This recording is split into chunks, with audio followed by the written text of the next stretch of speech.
pa, O Lord God. Yes, Father God, kami po'y muling nagpapasalamat, O Lord God, sa oras na ito na siyang pinagkaloob mo sa bawat isa sa amin, O Lord God, nang may kagalakan, nang may kasiyahan, at nang may magandang kapangangatawan, Father God, upang patuloy ka naming sambahin, parangalan, O Lord God, sa iyong ngalan, Father God, at patuloy na may taas ka, O Lord God, sa iyong kaharian, Father God. Yes, Father God, sa oras na ito, Father God, kami po'y lumalapit sa iyong harapan, O Lord God. Nagpapakumbaga, O Lord God. Nagpapalinis ng aming mga puso at isipan, Father God. Yes, Father God, anumang kadumihan ang nagawa namin, O Lord God, sa aming mga puso at isipan, sa iyong harapan, O Lord God, na hindi nakakagulong, Father God. Kami po'y humihingi, O Lord God, ng kapatawaran, Father God, sa lahat ng aming pagkakasala, Father God.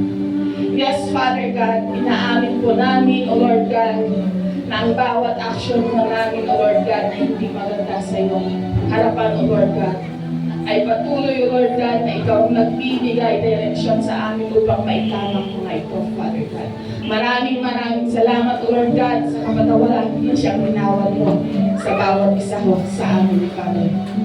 Yes, Father God, muli sa oras na ito, hinihiling namin, O Lord God, ang malayang pagkilos ng iyong banal na Espiritu, Father God, sa lugaring ito, O Lord God. Malayang mangusap sa bawat isa sa amin, Father God.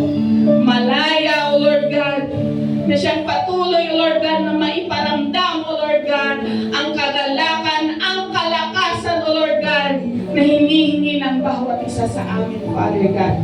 Patuloy na ikaw, O Lord God, ang makita namin, marinig namin, O Lord God, sa oras na ito, O Lord God. Yes, Father God, patuloy na iparanas mo sa bawat isa, O Lord God, ang iyong mahigpit na yakap sa bawat isang naririto, O Lord God, na nangangailangan, Lord, ng comfort, Father God. Yes, Father God, patuloy na ang bawat maririnig ng iyong mga anak naririto, maging, O Lord God, sa naaabot, O Lord God, ng sound system na to, O Lord God, ay patuloy, O Lord God, na maranasan nila, O Lord God, ang iyong kapangyarihan, ang iyong himala, O Lord God, sa bawat mga salita na siyang maririnig nila, O Lord God, sa oras na ito, Father God. Yes, Father God, sa iyong mga anak na siyang gagamitin, O Lord God, na siyang tatayo, Lord God, sa pulpiting ito, Father God. Patuloy na ang bawat bigkasin ng kanilang mga labi, O Lord God, ay patuloy na manggagaling sa iyo, Lord God. Patuloy na ikaw ang maitaas nila sa kanilang mga buhay. Patuloy na ikaw ang maparangalan, O Lord God, sa bawat pagtayo nila, O Lord God. At patuloy na ikaw ang malalhati, Father God.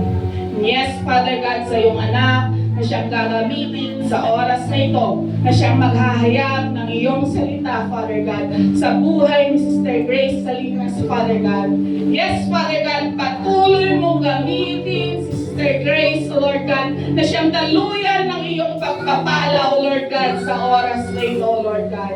Patuloy mo i-anoint ang kanyang labi, O Lord God.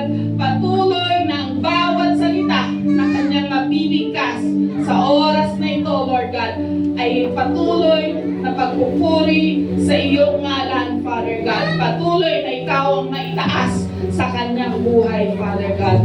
Let also the covering of your holy precious blood be upon on her, Father God, as she deliver your words, Father God. Patuloy na ang mga salitang ito, Lord God, ay patuloy, O Lord God, na kalakasan, O Lord God, sa bawat isa ko sa amin, O Lord God. Yes, Father God, sa gagawin namin ito, O Lord God, patuloy, O Lord God, na malaya kang kumilos, patuloy, O Lord God, na ikaw ang malayang mangusap sa bawat isa sa amin, O Lord God, at patuloy, O Lord God, na ikaw lamang at ikaw lamang, O Lord God, wala nang iba pa ang siyang pagbibigyan namin, O Lord God, ng focus namin sa oras na ito, O Lord God. Muli, Father God, sa gawain namin ito, O Lord God, sa iyo po namin pinagkakatiwala ang lahat-lahat, O Lord God, at ang iyong kalooban Katotohan ang siyang maganap, O Lord God, sa gawain namin ito. Ito po ang aming sahod na lang. In Jesus' name we pray. Amen.